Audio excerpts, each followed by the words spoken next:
Welcome to the Six Figure Business Mastery Podcast, where every week, Kirsten and Jeannie dive into the essential topics to fuel your business growth.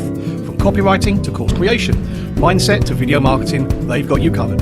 Tune in for expert guest interviews on all things marketing and business, and learn how to work on your business, not just in it. So, get ready to unlock your business potential and take it to the next level. Welcome, everyone, to our new episode. We have a lovely lady with us today who we have met and always have a good conversation with. Her name is Carla Titus. Her company is Wealth and Worth Within. So we look forward to all of the insight that you're going to share with us today. So welcome, Carla. Thank you for having me. I can't wait to share all the wisdom and all the experiences and everything that we've learned that we help clients with. Yeah, I'm excited about today's topic because business owners deserve to get paid. They deserve to get paid really well. And that's something that doesn't always happen. And I think it's very sad because as a business owner, you take so much risk and you give so much of yourself, and you're constantly learning new things and challenging yourself in ways you never thought you would have to. And so I'm so excited to have a conversation with you because you make sure your clients earn a good paycheck. And I love that. We're excited for you to give us some tips on how our audience can make sure they're bringing home a paycheck that they deserve. Yeah, it's really easy to be the last one to be prioritized on a P&L balance sheet in your business, if we're using financial terminology here for that. And it really starts with a habit and having that in the foundation of your finances. Because I always hear the stories one day later down the road, in 2 years maybe, and the 2 years come and it never happens, that the owner's actually taking away what they deserve as a salary for having taken the risk of leaving a cushy job with benefits and good pay, and their business is just not able to prioritize because they did not make it a priority. Yeah. So what's the first piece of advice? Do you feel like they really need to focus on revenue? Because I feel like that's the main thing is, do you have a viable product or service? And do you have a way to constantly generate leads? And are you closing your sales? So is that where you really start with your owners focusing on their revenue?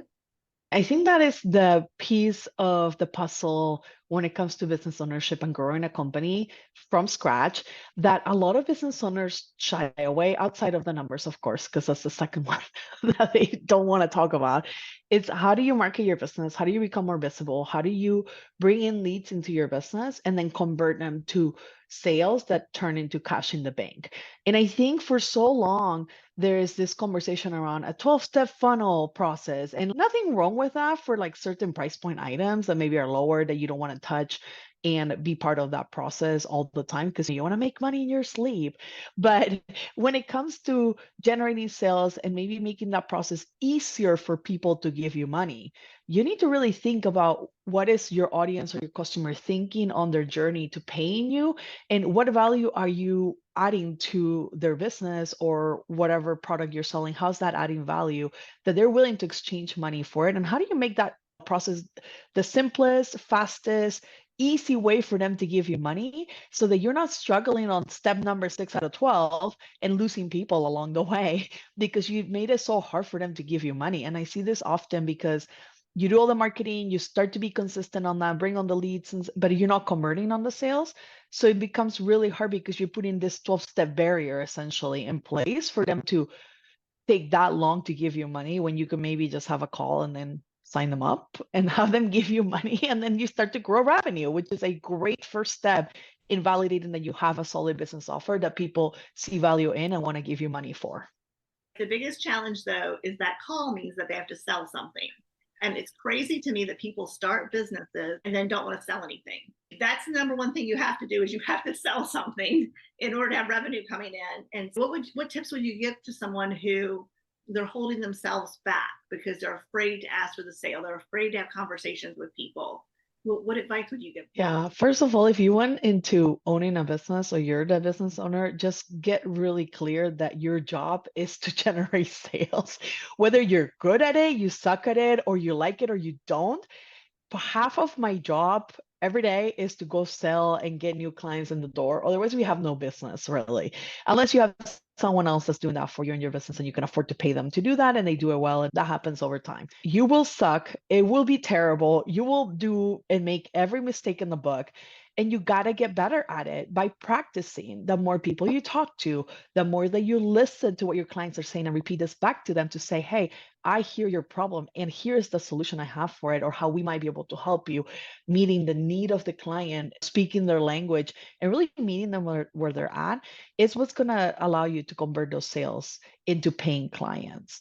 But don't kid yourself. If you're going into business ownership and you say, I will never do a sale or make a sales call, that might not be for you, and that's okay. But just be very clear that maybe you need to be an employee or something else, because owning a business requires that you produce sales. Yeah, I think it's so true.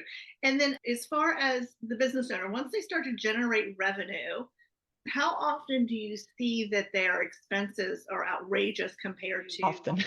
And this is at all sides of business, because I think what happens is, and you hear what everybody in social media, I have $1 million business and revenue, but what they don't tell you is that it takes them $1 million to generate $1 million. So therefore there's a break-even business that honestly I'm not interested in at all. I'd rather have a $250,000 revenue business with a $100,000 profit. That is way better, by the way. So we're measuring the wrong metrics to start with. And going back to when you start to generate revenue and your costs start to outweigh your revenue, that's because you invested too fast, too soon, or you went for the most expensive thing you could find rather than right sizing your investment to what you can afford based on your budget. And this is where financial planning comes into place. You can let business happen to you, or you can proactively plan the direction and set the allocations for what are you going to spend money on, and then get really clear. What is the benefit I'm getting for this investment that I'm making? And if in 2-3 months that hasn't materialized, you need to reassess, either pivot or change the strategy and move in a different direction to ensure that you are getting some benefit for what you're investing in. And then the other one is right sizing the investment. People try to hire the best, the most expensive coach or thing and such that will solve all their problems. Guess what? Yes, sometimes that works, but 90% of the time it doesn't actually. So I see people spending money on like things that are just like the easy fix, or like the one framework that will solve all your problems. And business is about growing yourself. And at the rate that you grow yourself, your business will grow with you. And so if you're investing in the wrong area, so you're not investing in yourself as a leader to develop the team that you need and manage the team that you need, and really finding the right clients, those investments are not going to pay off. So going back to that benefit or the ROI, return on investment, you need to be very clear what that is for you when you go spend the money, because you work really hard to earn the money. You should not just be giving it away to the first expert, quote unquote expert, that shows at your door that says, I have the solution to all your life problems in your business. We find a lot of times when people continuously sign up for coaching, or they're always on webinars, they're bouncing from one program to the next, it's generally, it routes back to problem one. They're afraid to sell, right?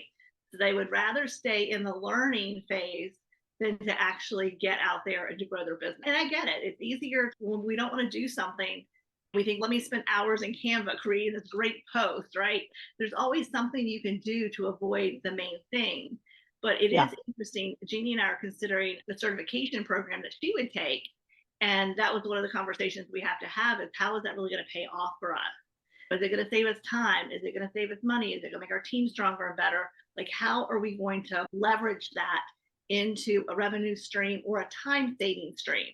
Because time is money, especially as a business owner. So we're always looking at those decisions. And I think that the other thing that we see so often is that clients spend a lot of time learning. And like, we've taken coaching programs that are like full-time job.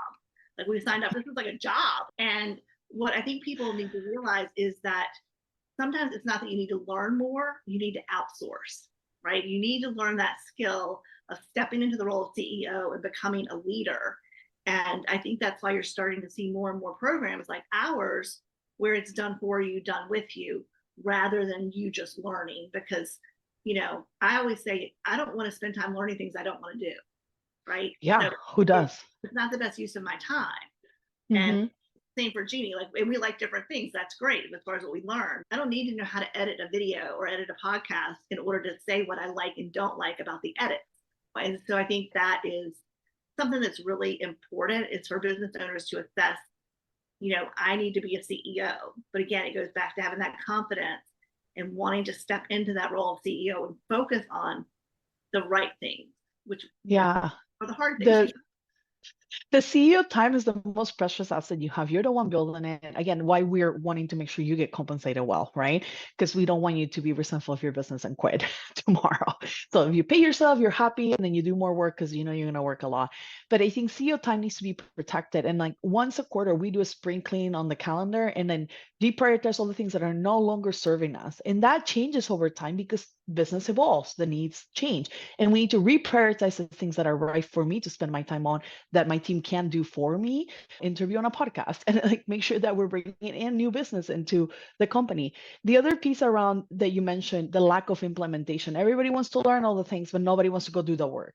So if you're spending all this time in coaching programs and you're not implementing and doing the things you need to do from the program, you will never see an ROI. We have a saying here, and I actually did a whole video on this on Instagram if you want to check it out, is winging it is not a strategy. And then making sure that the lack of execution is where dreams go to die, and hope is not a strategy. Or so winging is not a plan, hope is not a strategy, and then lack of execution is what all dreams go to die. This is the bane of a business owner's existence. And if you can get that balance and go take action, you will not see your business grow. You'll be frustrated, you'll be falling behind, you'll spend too much money you don't have above and beyond what you're making, and your business will never scale. So you need to make sure you're investing in the right things. And then your point around outsourcing is like so key, because when we start to bring in team, we need to delegate things out to the team to do it on our behalf and trust that they're going to do a good job and give them enough guidance and direction to make sure that they're doing the work that we need them to do. And then bring in a team that's trained or experienced in the thing that you need support on. It's going to save you all the time from having you train them and spend the time guiding them, and they can come and actually add value to your business right there because they're able to know how to do the marketing or how to do the lead generation or the sales for you, and making sure that they just are trained on the way that you like to do it as your like the business per se, but not necessarily the experience of having done this before.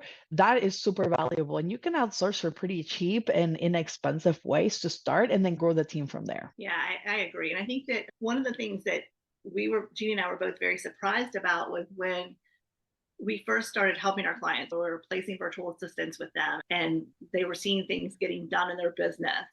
What surprised me so much was how much their confidence went. They were saying things like, I feel like a real business owner now, or I had no idea how much I was beating myself up because I couldn't get everything done. And now that I have this person working 20 hours a week for me, I can see that it would have been impossible for me to do it all. And I think it's also interesting, especially for women. I think having someone on your team to collaborate with and to bounce ideas off, and who's excited about your business, it recharges you in some ways. So those were things that I don't think either of us were expecting. No, we also had one client who said, I had a big vision for my business, but now having somebody that I can outsource marketing to, I have a much bigger vision for my business, because now the things that had to get done are getting done. I can think even bigger. And that was really fun. Yeah, it frees up a lot of bandwidth or brain space as a CEO when you delegate things out. Is off my brain onto someone else's plate, and then it gets done, which is even better. And I think bringing on that support and the help as you can afford to, again, back to revenue, make sure you have the right cost in place. Just hiring for the sake of hiring, that you have a really goal in mind of what you're trying to delegate out and what you're trying to achieve from that. It's going to really start helping you generate that profit that you want to look at and make sure that you're holding on to as your revenue keeps growing and you're having more support come in. Making sure you're keeping an eye on that profit as a percentage of revenue is going to be a key aspect. This is a lot of what we do for our clients, is to ensure that they get paid as well in the equation of profit and owner's compensation as a fractional CFO support, which, by the way, we are an outsourced team as well. They're delegating the responsibility of the finance function to us to come in and help guide the conversation, partner with them to solve problems. And this is where a lot of our value comes in supporting the journey of growth for a client that needs some direction and financial planning, because they never had to do that before in their business, just like maybe they didn't have to sell before in their life. Same thing, right? It's a muscle you got to flex. And then we come in with that framework to help them understand what's happening with their cash flow, what's happening with their capacity management, how are they planning? If they're not, we come and do that for them. Are they paying themselves, and then do they have profit? And those are the things that we're going to assess for in the 5 areas to solve for what is probably the root cause of what's happening in their business and how we're going to move the business forward to make a change to ensure that profit and owner's pay are happening. So when you point out to people that they need to increase their revenue or decrease their spending, how do they usually take that? Because it's interesting. In the past, I would say 3 months, I've talked to 3 people who've hired sales coaches, which I think is so important. But I know them well enough to know that they're probably all 3 very good at sales. The reality is they don't have enough leads. So they invested in sales coaching rather than investing in lead generation. So do you see that often in the business, and how do you coach them around it without offending someone or hurting their feelings? Absolutely. Yeah, we're not here to judge. Business owners don't know everything. And what we do know is from experience helping clients, I mean, in a corporate world, that we are able to bring them that connecting the dots part that it's missing. And so what is happening right now, it's a great point that people are using distraction tactics, right? They're like, oh, I got to fix this, but really the root cause is something else. And they don't understand that, and they haven't made that connection. So they need someone with fresh perspective to come in and say, so you do convert at 80% on your sales. So is it really just the number of people you're talking to that's lacking, and we need to go invest to generate leads instead? If so, then we want to allocate marketing budget differently for strategies for around visibility, getting you on a stage to speak, attending conferences, maybe doing more social media, whatever it is that brings in more leads. And then the other thing I see often is people know what the activities are that yield leads, but they forget to go do those. They're like, we should do more of what's working, right? And they know what's working, but they still won't do it. And by the way, this was me a few years back. I was doing some guest podcasting and I was seeing some results happening for that. And then my coach said, so what's bringing leads? Like, where are they coming from? And we were tracking this data, by the way, which was really helpful.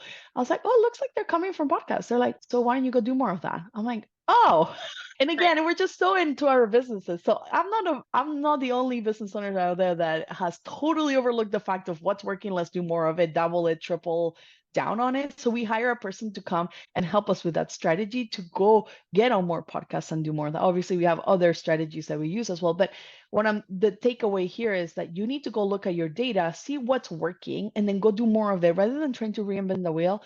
And then obviously there's an aspect of business where we want to try new things out and see, could they work? And if they do, then we see the results, we track the data again, look at the numbers, and do more of that additional strategy that we tested that worked really well.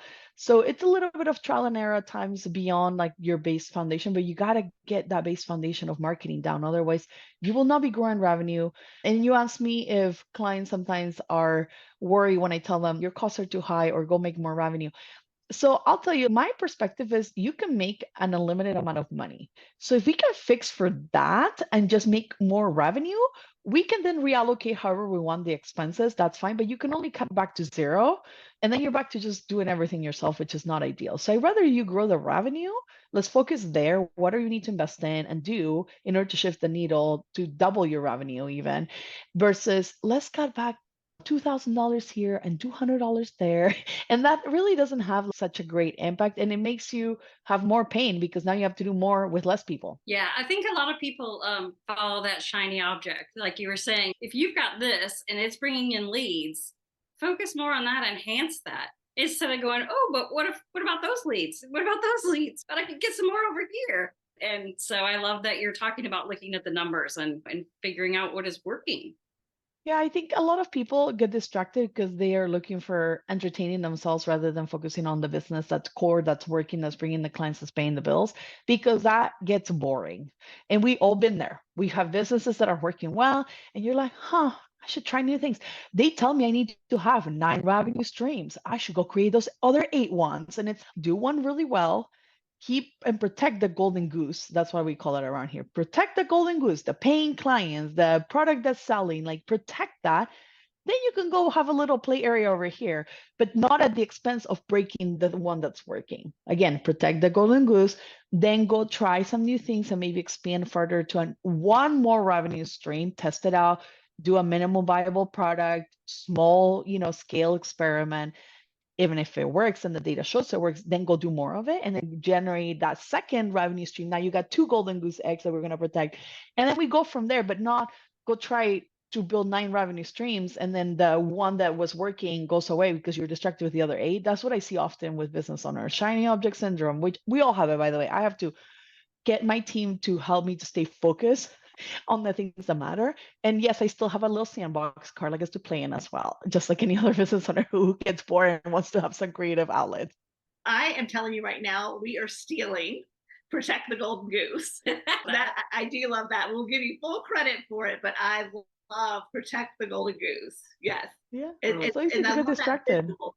Yeah, because it makes the business owner look at that differently. This is the business that's paying your bills. This is the business that's paying your team. This is the business that if you invest a little more time in, you could maybe double, like you said. And then you need a little bit of time, because I do agree, entrepreneurs like to learn new things. We're always excited about different opportunities. Absolutely. So I love how you refer to it as having a little sandbox that you're allowed to go play. I am walled by my team on what I'm allowed to play in and how often and how many. There's a parking lot for my ideas because they just know we're not taking action on that right now. Carla just had some creative juices flowing and we're just going to park it right here. It didn't go anywhere. We acknowledge that the idea happened, but we're not taking action on that. And in the meantime, we're also thinking about how do we grow the golden goose egg with pricing adjustments, with additional offers we could give to add value to the people that we're currently working with, and how do we help them expand that golden goose to be even bigger and shinier, while still again protecting that core of what we're doing, and then making sure that clients are happy or that the buyers of your product are happy, and ensuring that you are putting a barrier around that to not mess with it, because it is what's generating the money. So we're talking about making sure that the owner gets paid and gets paid well. How do you define that? So to me, this might be controversial for some people, but to me is if you left a good paying job, and let's say that job pay you 6 figures, shouldn't you at least earn that from your business? That's just my thought, right? And again, you might be like, what? Come on, lady. But if you made 50,000 a year in a day job, you at least should make that in your business, but if not more, because you took the risk and left all that was quote unquote certain, right? A good paying job with benefits, stock, who knows what else they were giving you. And now you're going to come to your business and not get paid for years? I don't think so. So I want to make sure that you have an allocation for yourself as an owner to pay yourself a reasonable salary that you can afford now, but that grows with the business as the business grows. And I think this is key because the habit to start to pay yourself is the critical one. And that is, it doesn't matter what the amount is. You could do $100 a week, you could do $1,000 a week, or 4,000 a month, whatever the number is for you that you need to provide your family with, and make it a line item in your budget, a priority item that is non-negotiable, that if no one else gets paid, the owner gets paid at least that much. Why? Because you will resent your business if it doesn't pay you. Trust me, after a while, you'll be like, I'm done working for free. I could just have a paycheck working the job that maybe I liked or didn't like, but at least I have a paycheck and it's great. So you need to mimic that paycheck, either if it was every 2 weeks or a month, for some amount. Again, you determine what that is based on your budget and what you can afford. And again, as the business grows, we are going to allocate more towards the business owner. And ultimately, you should be matching your salary of whatever job you left. And it might not happen right away. It might be 2-3 years into your business as you grow the revenue. And then you need to aim to exceed that above and beyond, because business ownership is risky. And we want to make sure that you're rewarded for taking that risk, and not just rewarding all the employees and people you're hiring and paying everyone else but yourself at the expense of your salary. Because again, you're going to grow resentful, you're going to want to quit, and then no one gets paid, which is even worse. And then you got to go back working the 9 to 5, which nothing wrong with that if that's the kind of person you're, but you start a business for a reason. So why not keep you in business longer if we can at least make sure that you're getting paid? Good advice. Very good advice. Yeah, I love that. Yes. Carla, you are always a pleasure to have on our show, and you are so full of great advice. So we so appreciate you coming today. Now, if people want to reach out to you and talk to you about their business and how you might be able to help them, what's the best way for them to reach you?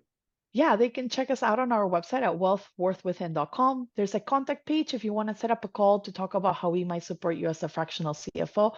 If you're looking for a one-time project support with beginning and end, we also do those for smaller clients that maybe just want access to the expertise but don't need to be on retainer ongoing monthly. We also offer bookkeeping services. So if this is something that you're like struggling, your bookkeeper is not delivering professional quality service to you because maybe you don't have accounting background or finance background, make sure you give us a call. We're able to take on some new clients there as well. And we do have a newsletter. You can follow us and sign up on our website. And we put a lot of free educational content, as you both know, on Instagram at Wealth Worth Within. So make sure to like, follow, and subscribe. Thank you, Carla. Thanks so much for having me. Thanks for listening to the Six Figure Business Mastery Podcast. If you enjoyed listening to this episode and you are ready to leverage video marketing on all online platforms, or maybe even start your own video podcast, then you need to check out the Done For You and Done With You program at themarketingvaadvantage.com and take your business to the next level.